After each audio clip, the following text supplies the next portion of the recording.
So we want to talk about weak acids and the Ka value, right? The weak acids and the Ka value.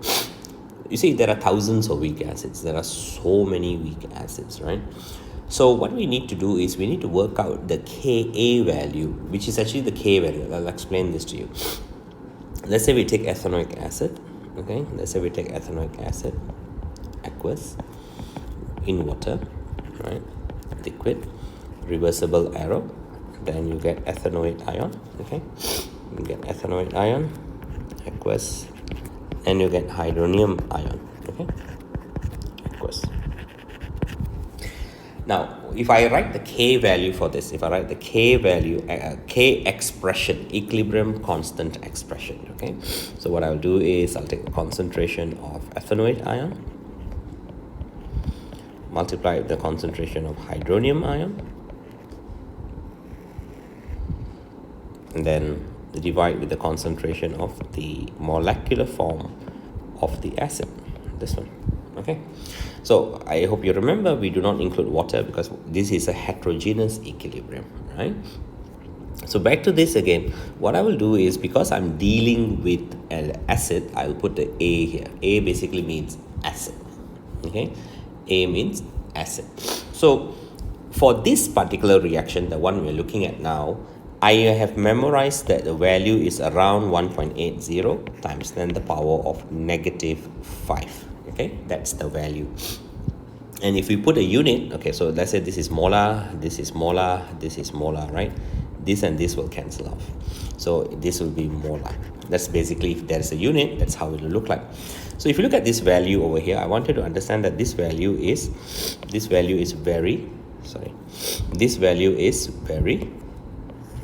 small. It's a very small value.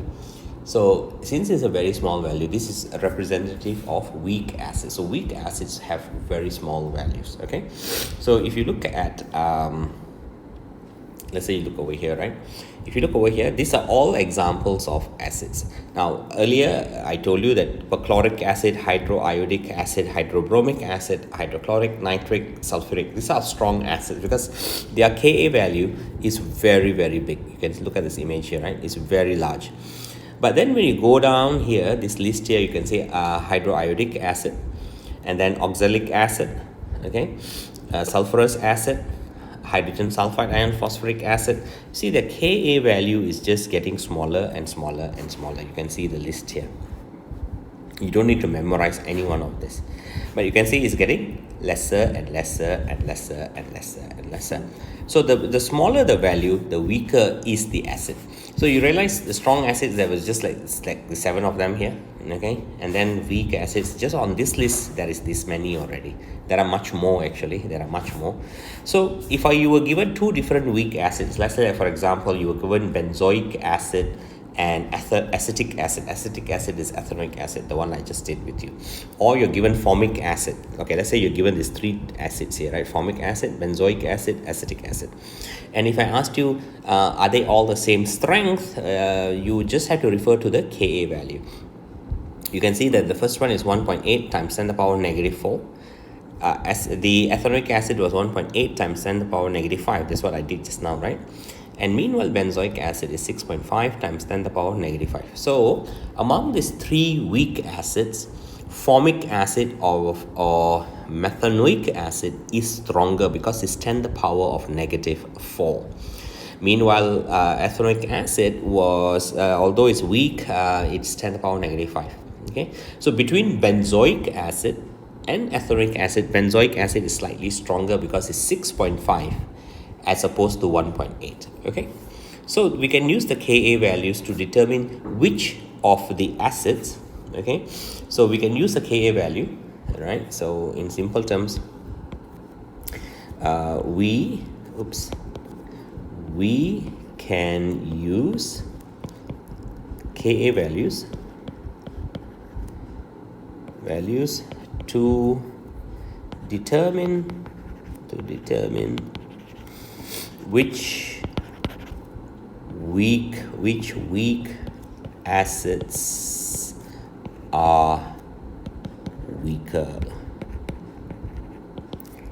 or stronger. Okay, So which weak acids are weaker or stronger? That's how we use the Ka value. Now, using the same idea, we also have weak bases and Kb values. All right, Kb values. All right, weak bases and Kb values. All right. So let's look at this one. So let's say we take ammonia for example. Okay, ammonia, water, reversible arrow. Okay, ammonium and hydroxide. So if I write the K expression for this one, it's going to be ammonium multiplied with the hydroxide divided with ammonia, the molecular form. Okay. So because I'm dealing with a base, I'll put the symbol B here, B for base. Okay. And even for this one, the value is so happen 1.80 times 10 to the power of negative 5. Again, in terms of units, this is molar, this is molar, this is molar. These two will cancel off, and then it ends up as molar. Okay, so the Kb value is calculated the same way. And again, if we look at the tables, where is it? Okay, so you look at this table here, right? Okay, so here you have the Kb values. You see at the bottom here, potassium hydroxide greater than 10, sodium hydroxide greater than 10, so we consider it as base, stronger. Calcium hydroxide is 10 at 3.7 times 10 to the power negative 3. Calcium hydroxide, strong base, not so strong. Then you come to these things, anything that contains nitrogen. You see here, these are all derivatives of ammonia. These are all derivatives of ammonia. 4.3 times 10 to the power negative 4, 4.4 times 10 to the power negative 4.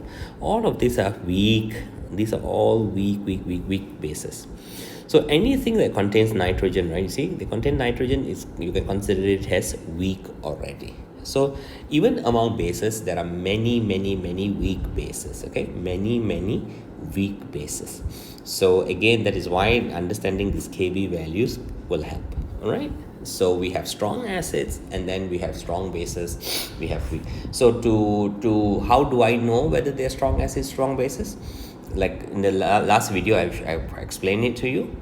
But again, if you look at Kb values or Ka values, as long as the Ka value is less than 1, maybe it's 10 to the power of negative 1 or negative 2. All right. So let's say like if the Ka value, let's say the Ka value is like something like 10 to the power of negative 1, then you can consider it as weak already. Or Kb value is 10 to the power of negative 1, you can consider it as weak already. Okay, so that should kind of tell you what the Ka and Kb values are used for. All right, so we'll stop here.